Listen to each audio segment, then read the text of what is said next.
Votre attention s'il vous plaît. Cet élément est en ligne là. Contactez-nous pour savoir s'il est aussi disponible en la langue de votre préférence. Veuillez aussi noter qu'il est en audio uniquement, dépourvu de ce fait d'image originaire. Évangileéternel.com, le site de l'Évangile éternel. christequality.com. Les cieux sont à la portée de votre main, juste par un simple clic de la souris. La rubrique Pasteur et thème vous convie de suivre en ce moment Le bien-nommé de Jésus-Christ et des saints. L'apôtre Cassie Josué, ministre de l'Évangile éternel. Redoutable défenseur de la saine doctrine.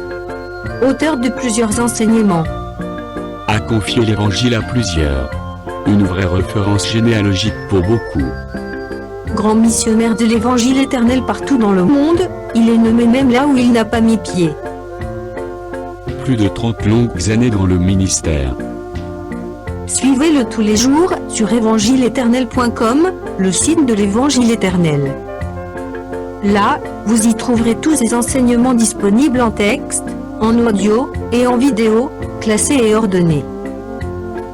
Pour donc retrouver l'ordre de ces enseignements, nous vous conseillons de suivre ces vidéos depuis sa page sur notre site plutôt que sur YouTube. Bonne édification au nom de notre commun Seigneur et Dieu Jésus-Christ. Amen.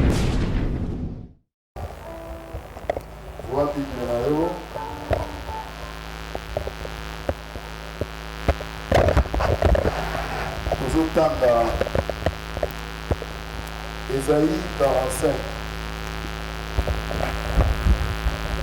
Après, dans le cadre de la mission Romain, chapitre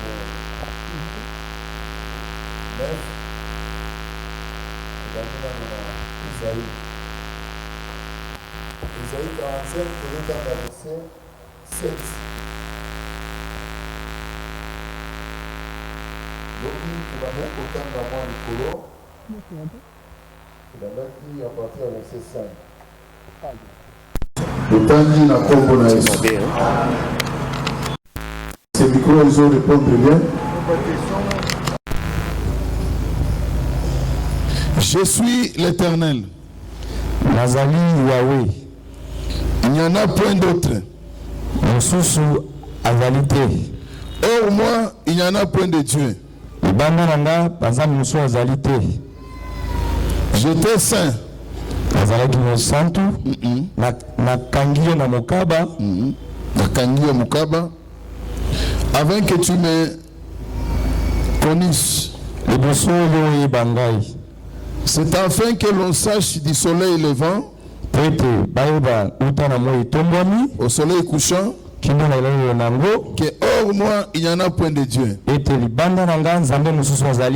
Je suis l'Éternel. Et il n'y en a point d'autre. C'est le problème dans verset 7. Je forme la lumière. Je crée les ténèbres. Je donne la prospérité et je crée l'adversité. Je donne la prospérité et je crée l'adversité. Je donne la prospérité et je crée l'adversité.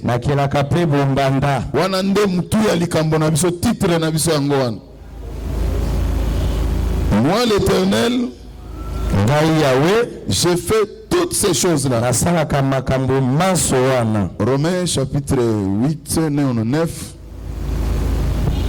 Toujours à partir du verset 12, 13. J'ai aimé Jacob et j'ai haï Ésaü. Que dirons-nous donc?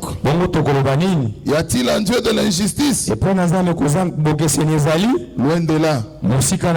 Car il dit à Moïse, Je ferai miséricorde à qui je fais miséricorde. J'aurai compassion de qui j'ai compassion. Ainsi donc, cela ne dépend ni de celui qui veut, ni de celui qui court, mais de Dieu qui fait miséricorde.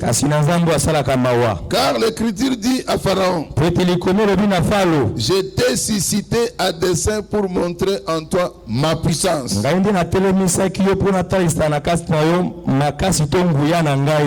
que mon nom soit publié par toute la terre. Kolo apambola moko na moko tovandi pour que kombo ya Nzambe etatolama esakolama mokili mobimba. Nzambe wana aponaki Pharaon pete azala lokola vase tombeki ya kotalisama ya colère ya kanda na ye. Amen. Amen. Kolo apambola moko na biso. Tika ete ngolu na ye noka lokola mvula na bomo na yo. Tika ete loboko na ye makasi esimba bomo ino na poko alelo. Obika changement. Ozondi matin. Obike la changement na vie na yo. Je crois que lobby du moins na ba oyo bayaki tomekaki kosala introduction. Penga na ondima que travail nyonso satana azo sala to asalaka tango liboto bayanga naka tango loba Nzambe linga kote ama satana luka kosala ba équilibration na ye ba ruse ba manigance na ye mengana zo bango te ko banda na poko na lelo eza ko se solder par un échec total. Na ebi que satana alingaka te que batu ba comprendre biloba ya Nzambe penda malamu te. Koteya ezali ba exercice ya ba maloba ebele te. Koteya ezali koya kotalisa que nazana boyebi to na umela na kati ya makambo yo te. Mais koteya ezali tout simplement kokamata likanisi Nzambe apesaki motei et que motei azala na facilité azala na makoki ya kozwa pe likanisi wana akomisa yango na libota. C'est que il faudrait que libota ba yekola ba mesana koyeba ke tango motei ya telemaka malgré makambo nyonso akoloba wana mais posa na ezalaka ete a transmettre libota pensée ya Nzambe po libota ba yeba lolenge kani ya kobikela kolanisama na pensée wana ya Nzambe. Est-ce que tozokana très bien? Alors soki o saisir na yo pensée ya Nzambe te moyepe obikela Nzambe ekozala te, moyepe osalela Nzambe ekozala te, moyepe omene une vie chrétienne normale ekozala te. Parce que makambo nyonso ezo tourner tout d'abord mon frère ma soeur à partir d'abord il y a eyokeli. De mon écriture le bête la foi vient de ce que l'on entend. Tout ça qu'on a très bien. Balobi kondima e utaka na o tozali koyoka. Or ce que yokeli na yo eza déjà na kokoso na kati nango. Ce qui déjà yokeli na yo eza na ba malentendu na kati nango. Ce qui déjà yokeli na yo eza na ba disposition ya malamu te mon frère ma soeur na koyoka na yo pe moyo zo kondima ezate. Donc na zome kempe ko zongela ko insister pour que on ni pesa habitude wana. O misali sakana exercice wana chaque fois que otiki ndako na yo. Ozo ya koleksa tango te. Ozo ya po sepelisa motei moko te. Ozo ya po sepelisa frère to sœur moko te. Mais bien aimé makambo etali salut le biko et ça est individuel. Le salut n'a jamais été collectif te. C'est la prière qui est commune, mais le salut est individuel. C'est-à-dire, mutu na mutu, azako biki sama selon eyo kelinaye. Yango moni tokoki kozala 20, tokoki kozala 30 sika moko. Mais tango moteya azoteya, okomona tamusu mibale pamba babiki. Et le reste babiki na bangote. Mais ça problème ya eyo keli. Soki eyo keli na yo eza mabe. Bondelaka ba sujet ako bondela ezalaka ebele na vie ya moto. O bondela bisi nzambe sunga eyokeli na ngai ezala mabete nazala na eyokeli malamu. Tango nazo ya église omoni mundu muso akozala ndenge to na poko aboye. Eyokeli nezaka ya mabe. Ndenge bakote ya na poko oyo ye osnesika mi ayoka pona ye moko. Ye tango azo yoka azo tourner na ngambo na gauche alobi serwana raté. Il fallait penda azalawa alinga yoka penda makambo nde ezo toucher ezo concerner. Est-ce que yoka elwa neza malamu? Na tuna bineza malamu. Te. Yango na te expliquer ki bande ko je crois semaine passée na Tongo. Et là, on va bengi tabernacle ezaki na 3 parties. Nazo kota penda na ba détail ya makamoni sauté parce que tango osala biso de fond. Na 3 parties au tabernacle ezaki nango. Partie ya liboso ba benga parvis. Le pango na kokotela. Le pango wana na kokotela tango so koto kokuta ba bengi etumbelo ya mutako, hôtel de rein. Okokuta pe kivu wana de rein eza wana. Kivu wana eza bassin moko ya munene. Na kati kuna batie bakitalatala. Sima nango bazui mai batondi si kuna na kati. C'est que le sacrificateur tango azo sala ba ablution, c'est-à-dire quoi? Tango azo ya pona uluka komi peto la. Réflexe à liboso, les razo poussa na pembeni ya bassin wana. Soka azo linga mi peto la. Elongi na ezako azotala mai, mon frère ma sœur akomona mutu musuta komimona ka ye moko. Na boyi nangana compliqué na poko lelo, les miroirs tout na kitisi penda makambo na se. Na lingi soko comprendre ngo très bien, okobiki la paix ngo très bien. Pe vi na yo, ozala mutu na isengo. Est-ce que vous avez nanga? Na uti ko banabi, soko pusani na cuve de rein. Oza na kitalatala na mai. Parce que proverbe azolo bete za lokola na kati na mai elongi ya moto soki otali na kati na mai mai ako refléter nde elongi na yo ako refléter elongi ya moto za absente. Est-ce que vous avez dit makena poko na lelo peto pusani na kivu dere? Kolo apambola yo. Est-ce que ndi makaketango bazote ezaka pe kivu dere? Parce que tango soya mon frère ma soeur koyoka loba na nzambe pona yo te. C'est-à-dire naina loba na lobi mabe koyoka loba nzambe pona ndeko aza absenté. Mais luka oyoka loba nzambe pona yo oza présent. Parce que nzambe alobaka en fonction ya ba élément oyo ya liboso na ye. Pona ko remplir même mafuta ya muke. Oyo na kati ya mulangi. Pona ko remplir milangi mususu bayebisaki mwasi wana sala nini sala tu abongisa milangi nyoso atika nango libanda te akota nango na kati na ndako akanga porte na ye bonga bana kozwa mulangi wana ya muke ya mafuta muke wana parce que soko bio raisonner na bomoto oko raisonner que mafuta eza na mulangi eza muke soki déjà na cheka na mulangi mongo d'abord mulangi liboso ne kotonda te ça ne sert à rien à continuer le reste à wetika na sim. Ça c'est le raisonnement à battre. Mais ce qu'on continue à kata kondima, on peut comprendre que ce qu'on dit comme mafuta mukiona, ce qu'on bandi ko tondi sa molanga liboso, mon frère ma sœur, molanga liboso ko tonda mafuta ko silate, ainsi de suite que na ba milangi mususu. Est-ce que vous l'entendez bien? Kolo apambola. Nalobi kolo apambola.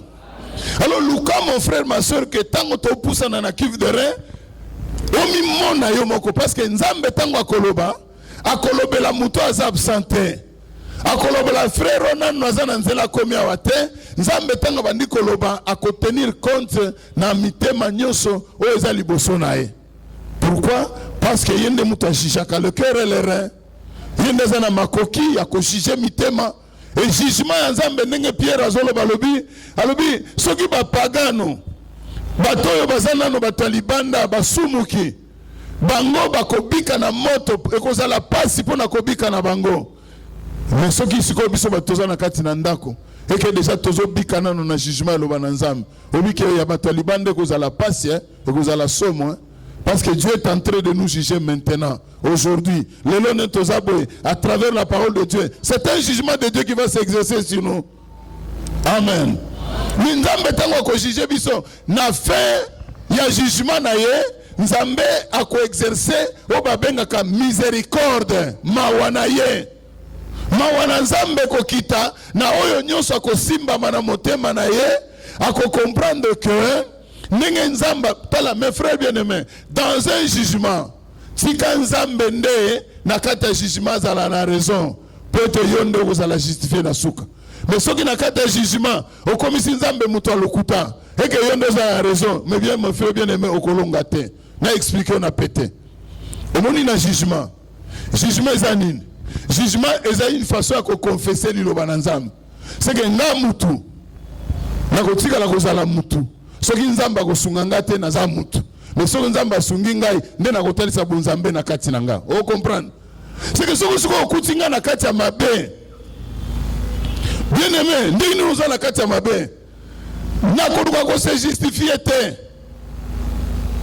Ozola nanga. Na koduka ko se justifier te parce que ngala ko confesser que moi na Nzamba sumu kakate. Oh.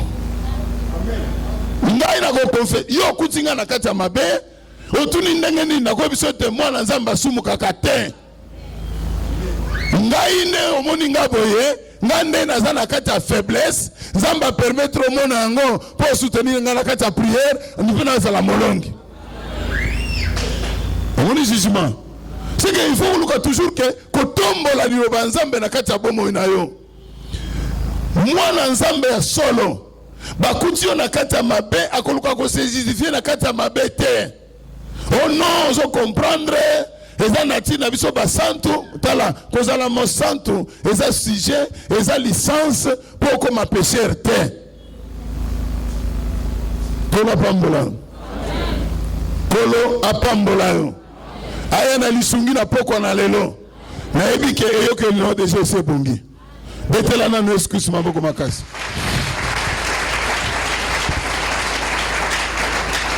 Écriture Totanga. Zamba solo babi yende Nzambe apesaka prospérité. Le lot toko expliquer sur la prospérité. Prospérité tozolo ba awa na bandaki na flashaki yango lobby.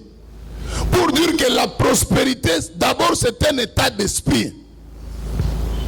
Et ça lolenge oyo ye sengeli ozala na kati ya esprit na yo eza nanu kotalela nzoto te naza na kati ya écriture moko na Éphésiens chapitre 1 soko tangi verset 3 balobi béni soit le Père de notre Seigneur Jésus-Christ qui nous a bénis de toutes sortes de bénédictions spirituelles où dans le lieu céleste. La bénédiction ne commence pas sur la terre, la bénédiction commence dans le ciel. C'est que tango zo longwa et pas ya Nzambe zo ya sikoyo lokola molekinzela mopaya motuna mobembo de place makambo zo beba omona mutu a perdre nyonso autaki nango pa na Nzambe a se retrouver déjà za na ngambo pa Satan okomi instrument na maboko ya Satan. Satan bandi ko salela yo abandi ko sala na yo makambo bosoni makambo molili. Mais comme on a toujours oya Nzambe na ngonga na ye oyo a préparé akobongisa ite pe pole ya sango malamu il faut y atteindre yo. Soki pole ya sango malamu y atteindre yo et que ozongi epai na Nzambe il faut d'abord on récupérer nyonso yo bungisaka. Oyo bungisaki eza nano kobana na nzoto te eza d'abord problème d'abord na kati ya esprit na yo. Dieu bénit l'esprit de l'homme et que la bénédiction dans l'esprit de l'homme et que se répercuter na kati na nzoto ya moto. Toujours qu'on a très bien. Au comment on a zamba sur le banini. Zamba le biso que pour servir ngai. Na kopambo la lipa na bino. Na kosala que na mboka na territoire na bino. Moi si e komba kozala te. Moi si mboya kosopase mi kozala te. Wana eza makomi ya Nzambe. Tango Nzamba si alobi yango eza makambo yo tango mutu azoya na kati na mokili azala mobali azala mwasi Nzambe deja za ko imprimer liloba na kati na ye parce que Jacques azo ebisa biso hein liloba Nzambe tozo ka lelo balobi to yamba yango avec bopolo po eza deja lilobo esi elonda maki deja na kati na biso yango moni biso batei soki to saisir makambo yo tozana tina komikumisa te liboso ya peuple même ngande na tele liboso na bino boy na kati ya mutu na ngai naza ta même koswama na ngungi te ona même babora sika ezalaka te mais nazoya kaka poete na rappeler bino makambo ezaka déjà na kati na bino est-ce que zo ndimanga nazoya kaka na rappeler peut-être moi qui diba moi bapongi moi distraction moi mpiaka etindaka okoma biloba loba moi mpiaka etindaka okoma kanda moi mpiaka ekoki kotope na moi forme moko boya kindoki okomi pe motema mabe misikonga lokola motei soki na temi na kotelema mpona kondane yo te na koyebi so na lobi ete malgré mpiaka oza nango lelo mais songisa nano makanisi na yo avant okoma na mokili ozalaka déjà béni kola pambola. Alors mutu alobi siko na mwasi ako alobi na kati ya territoire na mboka wana. Frère bien-aimé, il faut comprendre très bien la parole de Dieu. Tango bazoloba ke na mboka wana, oui, tozomona ja mboka na d'abord eza Kana. Kana parce que ça territoire eza mabele, mais avant Kana comme territoire Kana ezaka d'abord mutu. Ezaka d'abord mutu o eza koko ya nani ya nani ya Lot. Oyo balakela kama be sima ya eko kozala mutu avec le temps Kana wana elungo kozala mutu ekomi nani ekomi mabele sima Kana kokoma mabele avec le temps Kana na pe changer susu elungo kozala mabele ekomi lisusu mutu pe mutu Kana komi ya sika mutu ngo komoneza Yesu Masia kola pambola yo c'est que soko ozana kati ya territoire ya Kana ozana kati na mabele ya Kana. Ah non, Nzamba kitoko mes frères bien-aimés. Kana wana, je me rappelle l'exhortation de docteur Jean-Pierre et puis sanga esengo mokolona. Abi Kana wana ezali territoire eza mboka oyo Nzamba acheki yango polelete na suka nango ache frontière. C'est-à-dire oyebi frontière ngolo banini ezali ba ligne de démarcation elingolo ba ke yo za mwana Nzambe ovanda na Kana balakisi yo ke mouvement na yo nyonso eza bien déterminé après ko sala liboma te oluka obima okende au-delà ya frontière te oza présent Kana wana lelo eza mutu mobimba komboneza Yesu Masia yende liloba oyo Nzamba zongisaki na Genèse alobi ete tango azopambola mobali azopambola mwasi alobi ete nazopambola bango soyez féconds alobi multipliez-vous parce que la fécondité eutaka epai na Nzambe Nzambe nde apesaka mwasi cette fécondité c'est-à-dire quoi c'est un pouvoir c'est une force oyo esalaka ke mwasi adala na makoki il y a recevoir semence à mobali, à garder en pendant 9 mois et après 9 mois à reproduire mutumobimba na kati na mokil. Force wana utake pa mutute. Utagande pa Nzambe. Est-ce que vous dit makeza bon? Ce que vous avez la kata territoire wana mon frère. Tozo banda d'abord nano kaka fécondité sur le plan charnel na loi ya reproduction pour na remplir la terre. Mais tozo banda d'abord na fécondité spirituelle.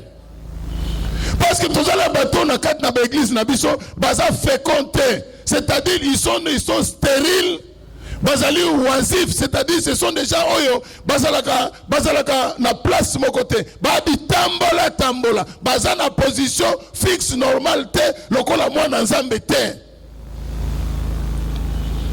Oh na mboka wana ya Kana position nzambe azosenga il faut avoir la position moko, et cette position c'est avoir la foi. Quand on a la foi, c'est qu'on a une position devant Dieu. Il y a qu'à croire que ce que Dieu dit est la vérité. Et si Manzambe Koloba, il veille sur sa parole afin que souka, peu importe le temps, mais je te rassure que Nzambe, azaka sima maloba na ye, po akokisa yango. Ba élément échappaka biso na kosala ya Nzambe nde yango na zoloba awa. Nzambe ayebisi Moïse kende yebisa Pharaon abimisa libota na anticiper nanu na kozonga na sima. Tango Nzamba otinda Moïse abi yebisa bana ya Israël sokotangi yango na Deutéronome 12 abi yebisa Exode 12 pardon yebisa bana ya Israël ke mbula oyo ekomi mbula ya sika. C'est pour dire que Nzamba va remettre en cause Mamboula Moussou. Est-ce que vous êtes présent? Ma soeur, vous êtes présent? Ça dit que Nzamba kouti Israël. Oui, il solo en Exode 3. À ce moment où Nzamba kouti na Moïse. Abi Moïse na yoki kolela. Dalibota nangai.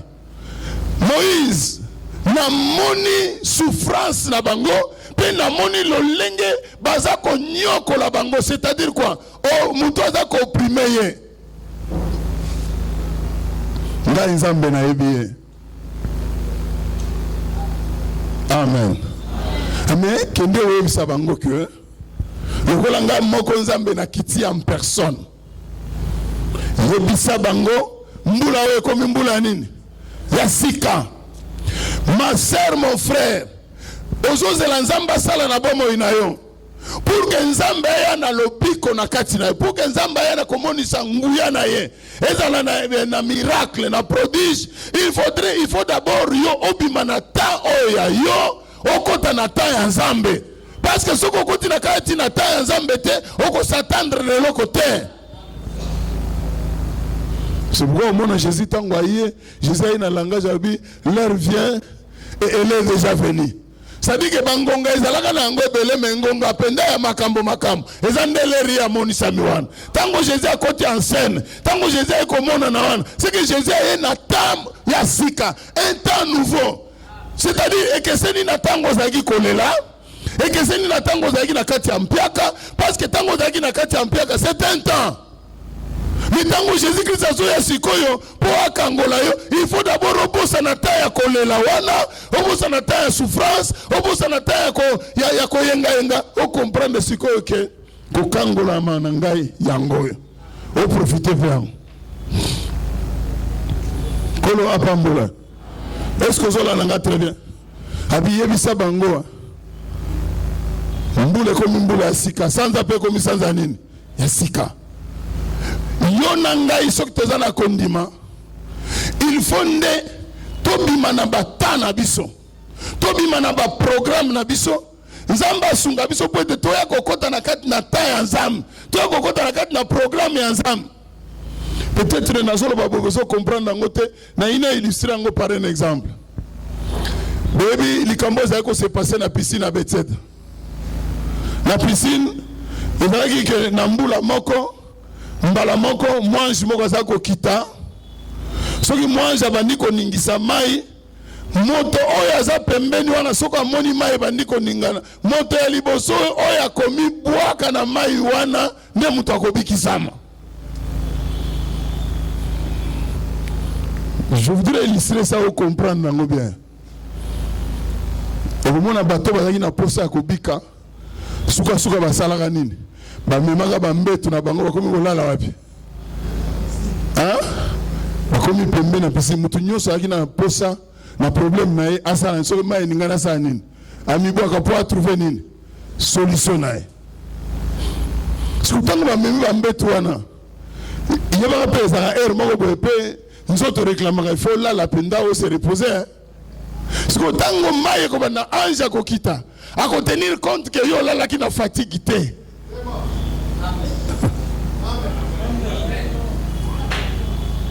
Est-ce que vous l'entendez? Anja ko tenir compte que yo là la ki na fatigue. Batikilo na no temps o mignolo là. Et bon, on aussi comme mignolo, on va connaître ça, mais on a courage. Ce qui peut enjailler, à tenir compte que yon lelo na poko avant on l'a le lit à quitter. Anja à tenir compte à Makambouana te. Anja à tenir compte que yon lelo peut-être bande kono yo ozoze la biloko akoli anano bayete. Pour ba musu ba koza la biloko bazako lamba libanda basoko yela ye. Siko tamu sozoze la ba umela wana pe mutakola la pe na kanda. Siko nakata kanda wana. Ange à tenir compte na ba facteur oyayote. À tenir compte na ba critère oyayote. Ange azali kokota en scène selon le temps de Dieu.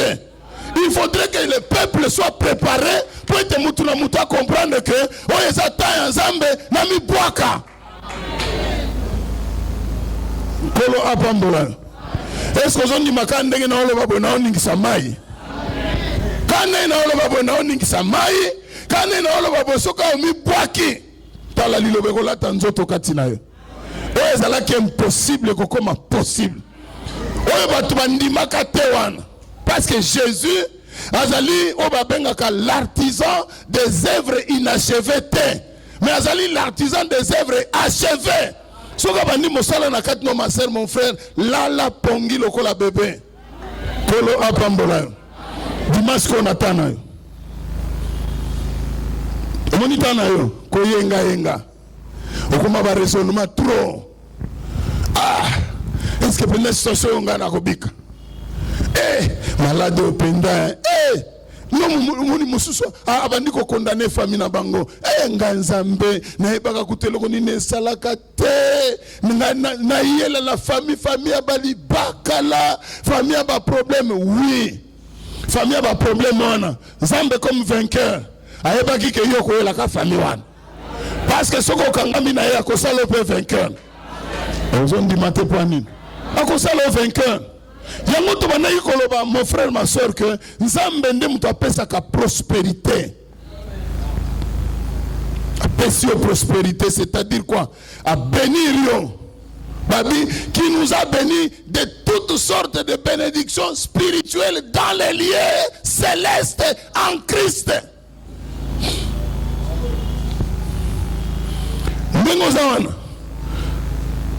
Ignorance non était ça la komile la. Ignorance na yo, kozanga komiye bana yo.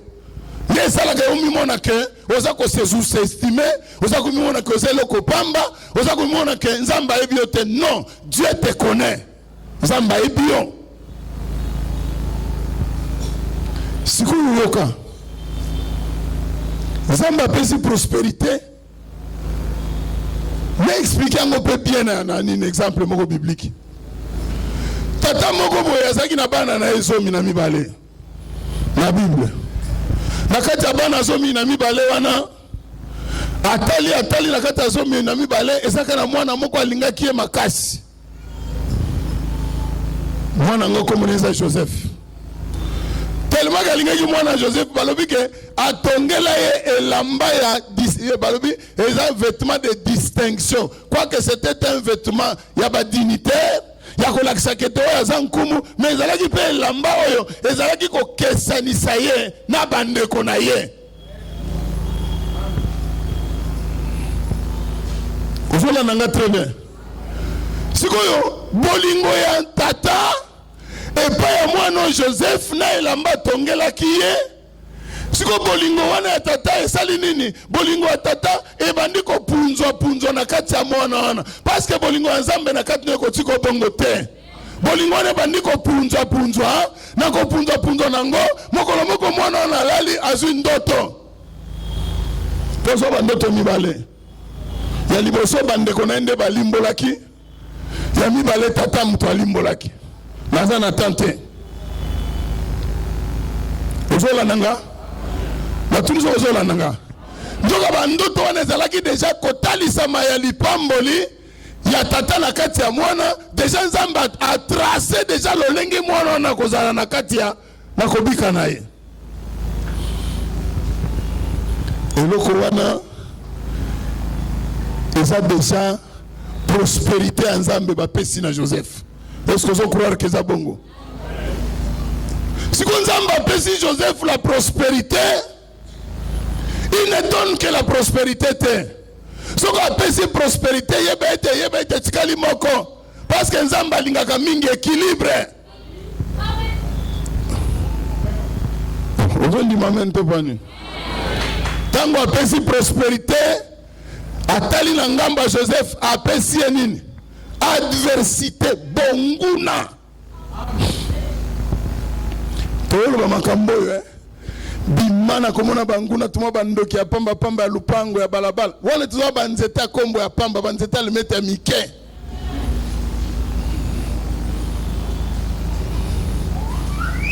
Wana za irosalo eloko te. Mais tolinga ko ebisa libota na poko alelo. Si réellement tu as un évangile éternel, si réellement Dieu nous a bénis, mais tu crois que Dieu a tellement mis sur adversité. Adversité, ils ont battu sur badana ngambo na biso, bae balinga kabiso te. Bae balinga kabiso to pique la lilo banzambe te. Bae balinga kabiso to pique lokola bana ya nzambe te. Bae balinga komona biso to za kukrupir kala na kati ya malheur, ya nakati ya pasi, ya pauvreté, ya souffrance, ya ba maladie, ya komile la butu na moi.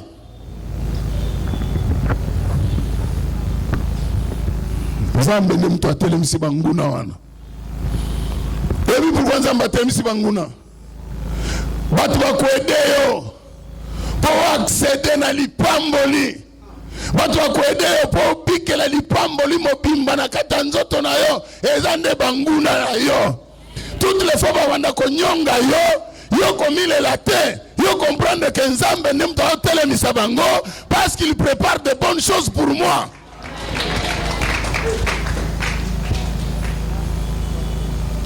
Souvent la mission. Et puis Joseph mais a qui n'a droit quoi comme il est là. Bande konaye, bainiye, bande konaye, bamsu babito tekaye, bamsu to bomaye. Et puis là je vais expliquer que bande konaye ça bande konaye ça qui ba na quartier te. Bato ba o kana ko boma Joseph, ba qui ba na quartier te. Baki bana balabala teto bana kote mokote baki bande konaye na kati ya nzoto.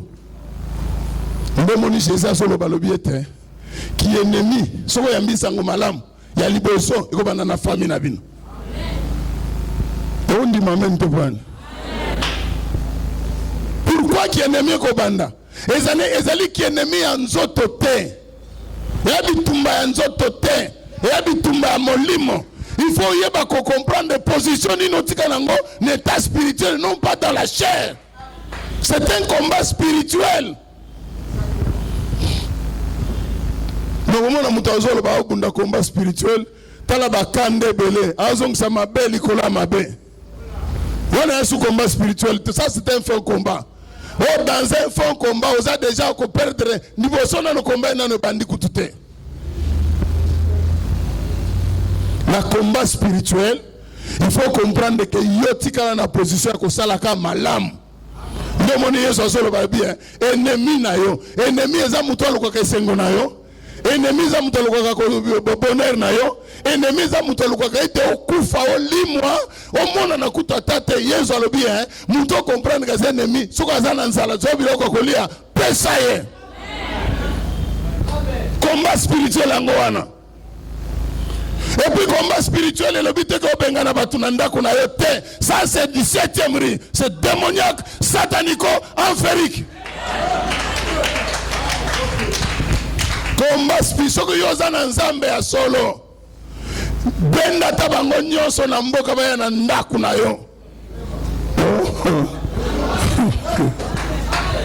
Benga ba nyonso batikale baya na ndaku na yo. Fandi sabango na kata ndako na yo bakwede yo. Tala na sebisa bino bien aimé quelque part. Soko yebi ke za na kata komba ko bana kolala ba pongia ba ya bantabate. Poso ba ke moko lali moko lamuke sani. obondeli yango moni nzambe azobisa Israel abi Israel nakolongola banguna na yo nyonso te nakolongola ndambu nakotika ndambu wana bakozala lokola nzube na panzi mpo olalaka bilalele ya mwanza te sali soko olali oyebi moto alali na kati ya banzube biso tosala bavoyage na banzela Angola tokomi na mboka moko ta mbanzangu boye kare ekufi fo kolala baso biso oyebi awa banzube ezali soko kolala tikala eza lokola punition olali kote moko mpo soko kaka olingi otourne sikoyo na langage spirituel bandoki bazaka banzube soko ozolala bilala bakotuba yo or po batuba yo te yo pe folekela bango mayele vola nanga yango moni mwana nzambe aza mwana kobanga bandoki te omoni église momba ekomi panike likolo ya bamessage ya bandoki omoni foye mobimba ekomi panike likolo ya message ono ndoki moko boye auti mboka oyo azalaka grand chor tala soki ye aza grand chor a grand chor te mais super chor c'est Jésus.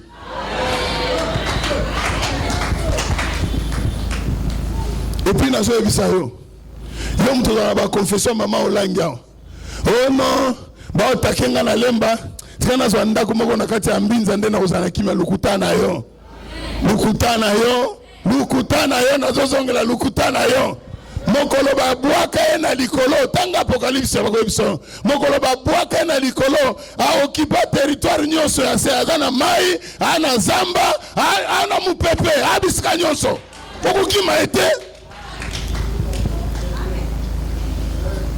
Il y a le prince des démons de l'air. Il y a les esprits méchants où? Dans les lieux célestes. Oh, Bazobenga Léviathan, c'est quoi? C'est un démon à Nîmes. C'est un maï. Donc, à la place, ils sont. Mais Nzamba, malgré hier, ils ont régné. Le monde entier. Ils ont la domination. Il y a malin. Si on Nzamba lobi te, lokola mokiliza sa domination malin, et un problème te. Josué Yaka, tout lieu foulera la plante de votre pied. Ce lieu vous sera donné en possession.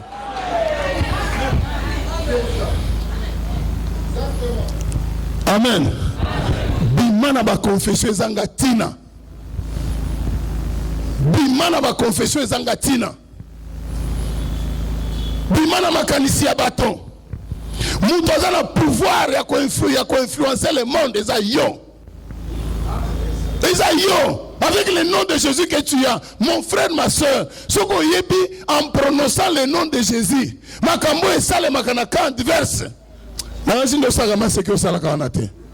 il y a des choses terribles. C'est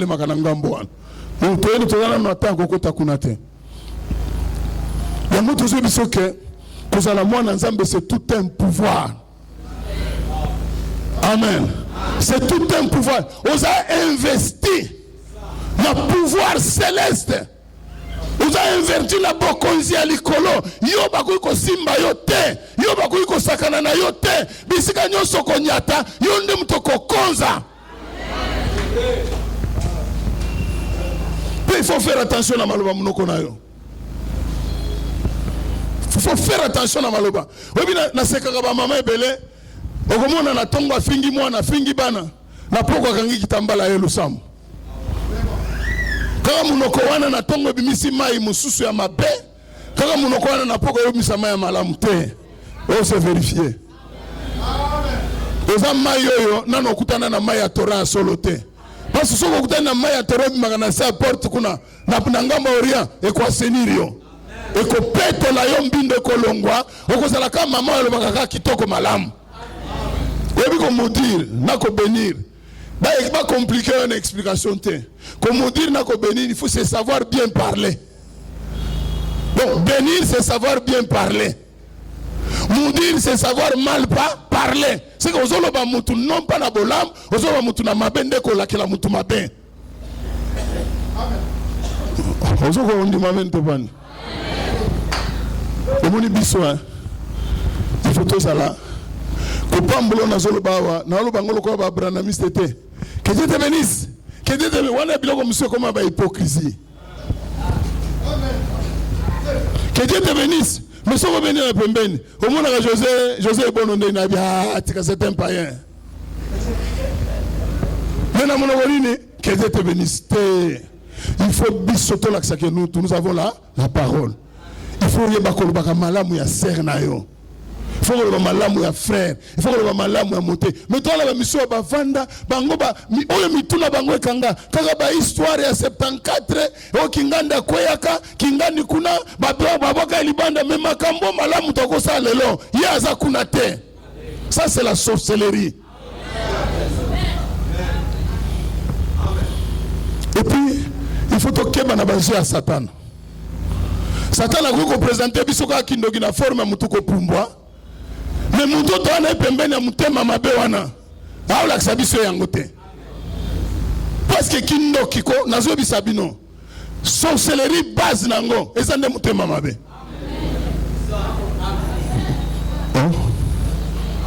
Kindoki explication nango ezande mutema mabe. Okomona musu na kati église hein. Amoni penda ser penda koti nzamba pambola lati la mbasika okomona ako suko sambela te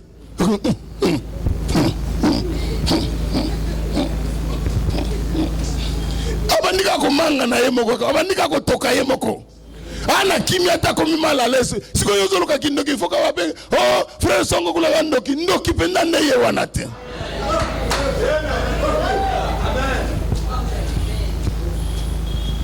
Ce que tu joues à la très bien.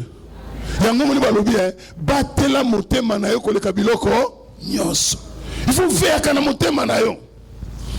Il faut faire kana motema na yo. David la bino comme je crois il faut na tongo. Omoni nga des fois na nga osambela na bato belete. Le na kena osambela nga mo na international na kena nga moko. Po soki ozana nga oko beta libaku.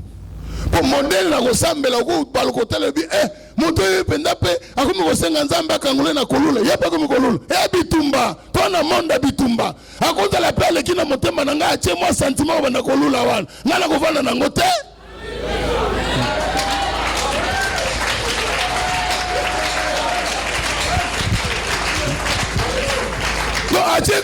Mais bien aimé, nazo bisabino que toutes les fois to ezala to lalaka, ezala to tambolaka, na lina zongi sona be critique. Babi kolo elanga, mokolo moko lona na elanga na semence malamu. Bayi ko lipe ba mona bi akolo elanga loni penda blé. Po blé hein, so ko buki yango, esala ni so baniki yango esali farine basaka mikate. So to limbuli yango ezali lo banzam. Si vous battez la regarde nelanga au lieu ballon na blé moto mususu mungu na ya kolo elanga oya linga ka kolo elanga te yeye na nini ayena ivre matiti mabe tozwa grâce ya kozande gomo kwa kenda Canada Dr Jean-Pierre Ebie frère Ndumbi abima na kisangani na agronomie abanda ko expliquer biso lobi soko zu blé na ivre il faut la spécialiste pour yeba ko distinguer yango parce que azalaka na kotala na makasa boya ndenge moko mais loko esuki sa bango kake tango kolona bango na kobota mbuma ndio comprendre la différence. Ça dit que mes frères bien-aimés ndenge kolo elanga lona kawana ndenge pe satana ko kolona ke ozala motei ozala mondim ozala diacre satana ko kolona kata mutema nayo. Si on a un exemple, aloni kolula, si on a un biombo, moni Dr José moni ngubuwa na ndenge nini, moni lipeka wana ndenge nini, mais na motema na nini ali. Pour ceux qui ont obandiko bomba ngozo kolisa ngo, aga na force à tourner yo. Okoza lo vandi osona José boye, okomi boye. Okoza la pe tourner ti ozolanda ozotala. Oh les bana nkasi bakoko ya nini ya lot. Bamuabiti leba le kakawana mon frère ma soeur ke bana mutema na yo no bana nzamba batela mutema na yo. C'est pourquoi on a tous un problème belé ba maté bazote biso za ba maté ko sakana te eza la valeur moko inestimable mais tala bato baté bango balokola bangulu parce que ngulu ko soko zu memo babenga kama ya katalo wana opakelie akolanda ngo mbango akanisi biloko akolia soko atiengo munoko na meki ko buka ngo ekomi makasi abwaki yango akose retourner contre. contre yo muto pesa ke biloko wana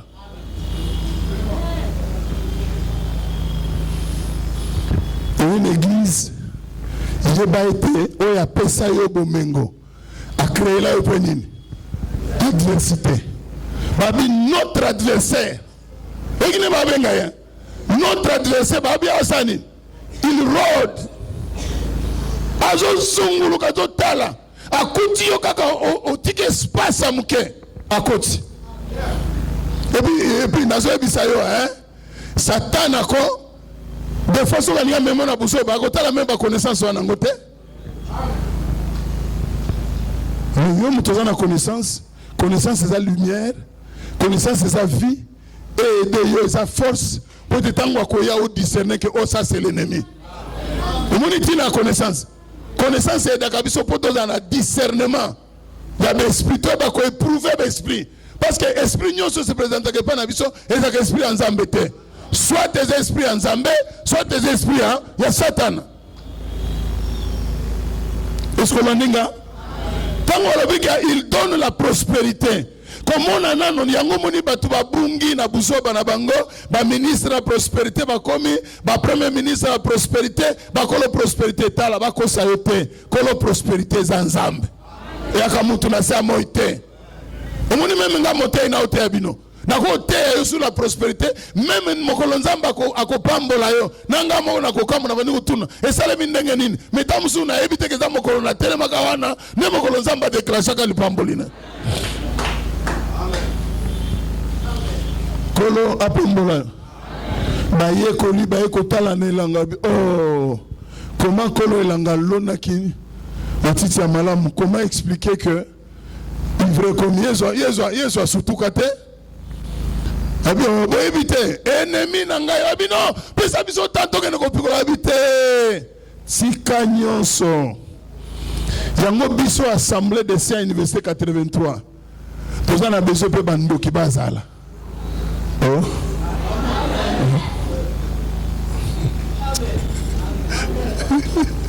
to ala besoin pe bando ki fo bazala ba oya nzambe bakoya ba ki ba bongo limité ma batiki kindoki. Est-ce que tu as très bien? Mais toi, on a besoin de parce qu'on a besoin de la présence na bangonde et ça la kabiso bien. Amen.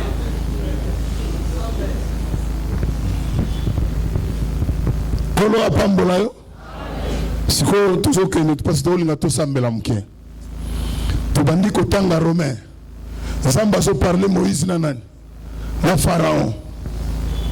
Yamuna baneko lo balobi kolo makambo nyonso yo bima na stade batata mwasi bima na stade banoki bandoki bima kuna kola koma mukolo koma na niveau yo nzamba ebisi abengi Moïse yebisa pharaon a libéré bana Israël nyonso parce que nga nzambe na posa na bango tango Moïse na Aaron de connaît pas à traîner les pieds pour babima libanda nzamba précipité bango ake epa nani epa pharaon ndengenin Moïse nande connaît pas ko ya awa oh ba histoire libérer bango pharaon ko mekate ko libérer bango tika bango ka ndengwana nzamba zongi on a eu sabino eza la Bible est-ce que ngana inventer solo totanga ina mino solo a Job lobite nana lobaki na Satan était je te livre Job nani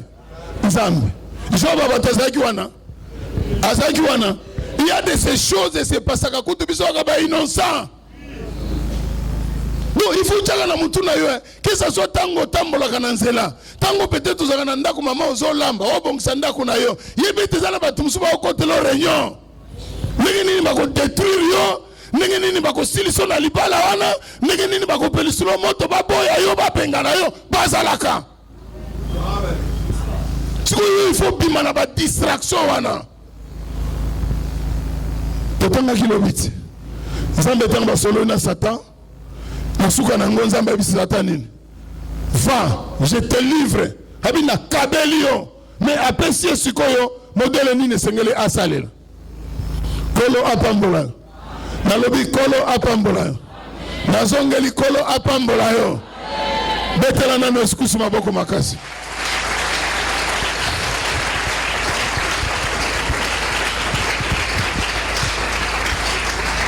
bokoma mwana ya nzambe nazozonga mpona pesa exemple na ombre mokolo bakoli David mafuta onction kiti likolo na ye bafilistin bayoki ke David bauti koruendre ye bafilistin bakoti na barsenal na bango babongisi bibundeli na bango baye koluka David bitumba aluka bango te peut-être okanzake bitumba satana zangango no baniko mituna na sala bango nini te le fait kaka yo ndima kokoma mwana nzambe oluka bango bitumba yango omona ke tango Israël azobima en Égypte nzambe azobenga Israël wana armée na ye mais armée wana nano ebunda te armée wana eyebi nani komanie munduki te armée wana siko nzambe aotala abi baza armée mais nano bakoma yango te bakozala yango siko nzambe aotala nzela mokuse pa bafilistin nzambe alobi nzela bafilistin eza nzela mabe po filistin banda bomwana na ye ebi deja komanie arme ye komona makila mutu kotanga esalaka esomo te nzambe atala alobi nzela bafilistin eza nzela mabe Israel oyo soki amonika bafilistin na bitumba akoserepentir akoluka asala nini azonga na Egypte est-ce que nzambe bakobetele maboko te parce que nzambe soki abandi mosala ifo ake nango kino na suka nzambe alobi te nzela bafilistin te akontourne bango amemi bango nzela ya 40 ans nzela ya nini ya koprepare bango ce que pour Israël désert pendant 40 ans ezaki camp d'entraînement a préparer bango parce que nzambe ayebaki ke Israël soko asilisi bitumba ya désert na entré na Canaan il y a 7 nations plus fortes que lui ezozela ye o comprendre sikoyo yango wana soko moni bampiaka ya 2 jours kobanga te atiki yo te azande aigle amemi yo akeno na likolo atiki yo nano mpepe lero zo bunda na wana nga mpiaka oyo nga mpiaka yaza na se azozela yo parce que tango omona ke okomi na suka honnête olingi okata motema ayemba la moko ba atio na mapeka wana lobi nzambe aza na bomo azaka nini na bomo ya va bampiaka azaka nini na bomo ya va bampiaka siko yo wakoyeba bomo ikalero yo okoti na bampiaka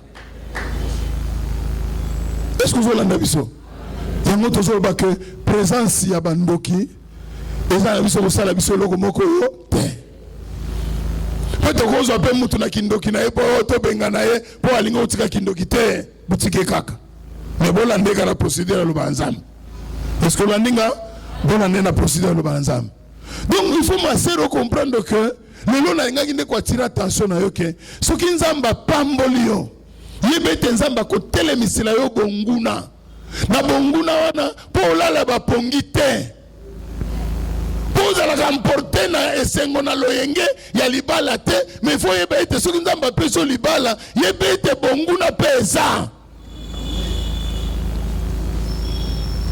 kolo apambola yo nalobi kolo apambola yo betela nano excuse maboko makasi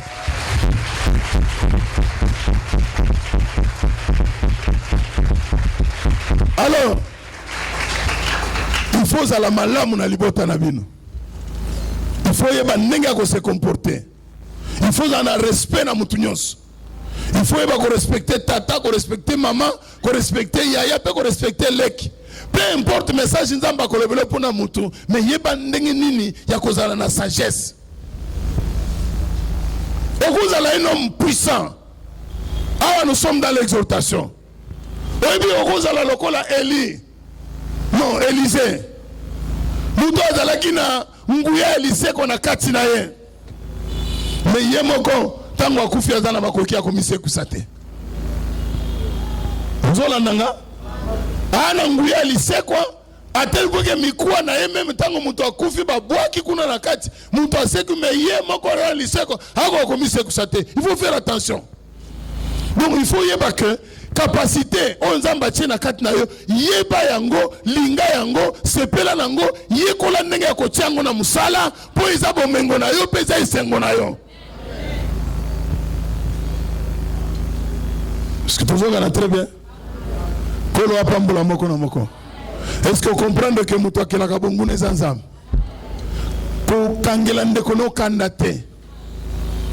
Kozala na te koyina batu te.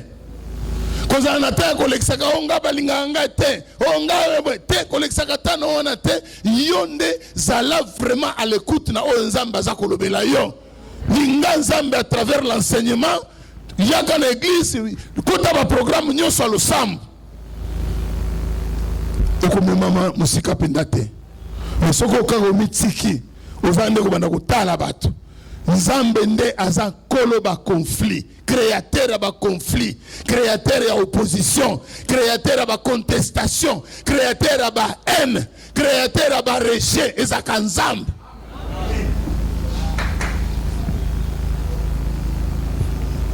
Nazo zongela ko biso ngote créateur makambo nyonso eza nzambe. Parce que tous en écriture à je donne quoi? La prospérité. La créé Léo. C'est quelque chose qui t'a créé Léo. C'est le one.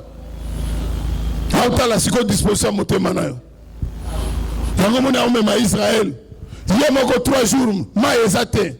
Babandi ko tomboka. Mais Moïse pourquoi? Moïse pourquoi? Moïse est-ce que l'Égypte pour nani tolobaki lobeke Égypte comment qu'il lieu nini référentiel na bango.